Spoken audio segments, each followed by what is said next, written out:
Alright, welcome back to my YouTube channel. I'm Andy's Vlog. Nako po, Senador Bato, nagalit. Question, kung bakit iniimbestigahan ang drug war diyan po sa Kamara. Ano daw po ang layunin? Wala daw itong kwenta, itong pag-imbestiga ng Kamara tungkol ho dito sa madugong drug war. Matindi ito si Bato, ano? Wala daw kwenta? Ano ang layunin? Ang lakas pa magtanong.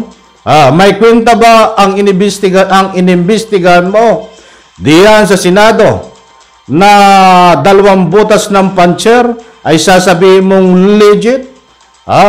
Tungkol dito sa PDL, may kwenta ba yun? Anong pinagsasabi mo? Senador Bato, ikaw ba'y bangag? Ikaw ba'y nasubrahan ng talino? Ang lakas ng loob mo mag-question kung bakit ano ang layunin diyan sa Kamara, kung bakit iniimbestiga ng drug war. Nananaginip ka ng gising. Hindi mo na kaya kaming bulahin. Siraan-sira na ang iyong kredibilidad sa mga binibitawan mo na pananalita. At napatunayan yan. Bagamat noon pa man ay sira ka na, ay muling napatunayan na wasak na ang iyong kredibilidad. Na igiit mo na ang 2 butas ng puncher ay magpapatunay na legit ang isang dokumento tungkol sa PDLX. But anyway, hindi po yan ang topic ang PDLX. Nasabihan ko lang po unrelated dito sa ating tinatalakay na pag-question nitong si Bato tungkol dito sa pag-iimbestiga sa Kamara. Muling paalaala mga kaibigan, kung bago pa lang po kayo sa aking maliit pa na YouTube channel, inaanyayahan ko po kayo, please subscribe. Sabay-sabay po nating i-like ang video na ito kung nagustuhan nyo po. Heto, buhat ho sa ABS-CBN News. Nandiyan ipa-plus ko sa screen. Samahan nyo po ako na panoorin, pakinggan upang maunawaan po natin itong ating bibigyan po ng highlight, komentaryo. Ito, kino-question ni Senador Ronald Bato de la Rosa ang layunin ng Kamara sa pag-imbestiga sa drug war ni dating Pangulong Rodrigo Duterte dahil wala umanong malinaw na pahayag sa resolusyon tungkol sa pagiging aid of legislation nito. Yanong Yanong galing magpaikot, ba't hindi naman makalusot? Mantakin mo. Sasabihin niya na wala umanong malinaw na pahayag sa resolusyon tungkol sa pagiging aid of legislation nito. Tumingin ka nga sa mukha mo, Senador Bato. Hindi ka ba kinikilabutan sa iyong mga sinasabi dito sa pag-question mo? Alam niyo tayo ay hindi naninira ng tao.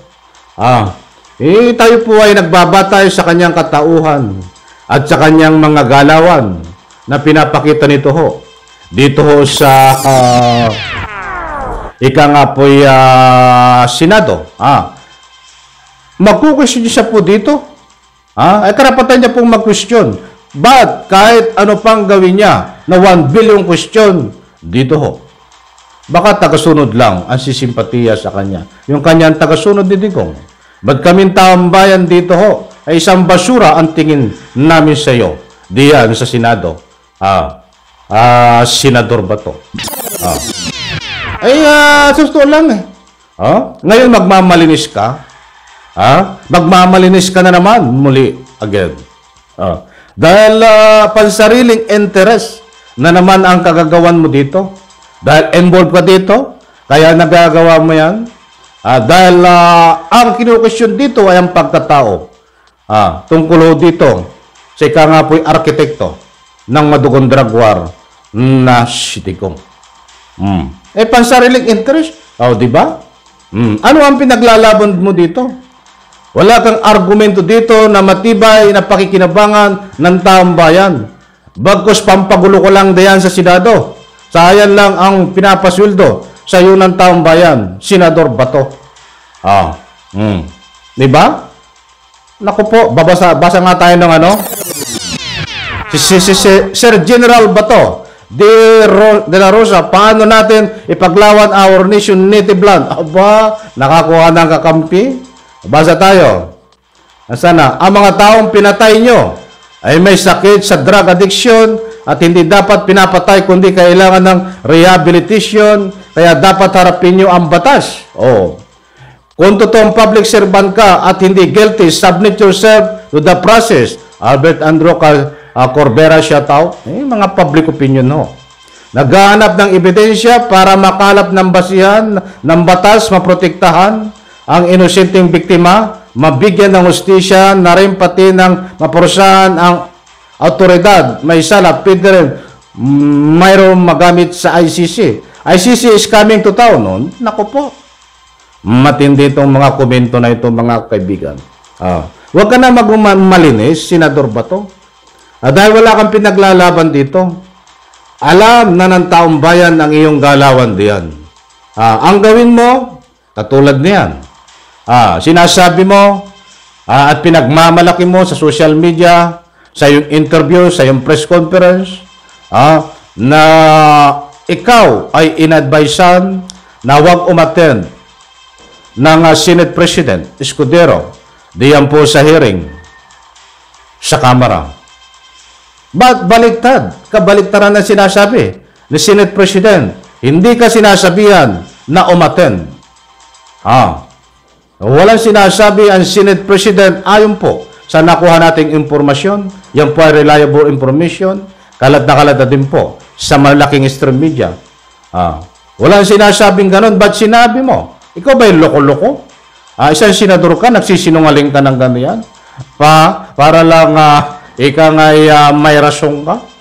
Kung magsabi ka naman, dapat kahit 30% malapit sa katotohanan. Malayo kabaliktaran di ba? Dapat isang senador ka. Hindi ganyan ang galawan mo. Nandyan na naman, poprotektahan mo itong ika nga na naman si Digong para lang hindi mapatawag diyan. Ang lakas mo magsabi, ang lakas mo mag-question, na walang basihan. Naku po, anong pinagagawa mo sa Senado nga? Muli kong inuulit. Dito sa 2 butas ng puncher. Akala mo nagmamarunong ka. Ay, wardi ka naman marunong. Ay, bakit ko nasabi yun? 2 butas ba naman ng puncher? Magiging batayan mo para maging legit ang dokumento, siraulo talaga to. Di ba? Kahit saan tayo makarating, kahit magpasuri ka sa mga dalubhasa, hindi mo pwedeng batayan ang 2 butas ng puncher. Nasabi ko po yan, data what in relation dito sa ating pagtatalakay na sinasabi mo dahil wala umanong malinaw na pahayag na sa resolusyon tungkol sa pagiging aid of legislation ito. Ano ba ang layunin mo din sa iyong inimbestigahan sa Senado before?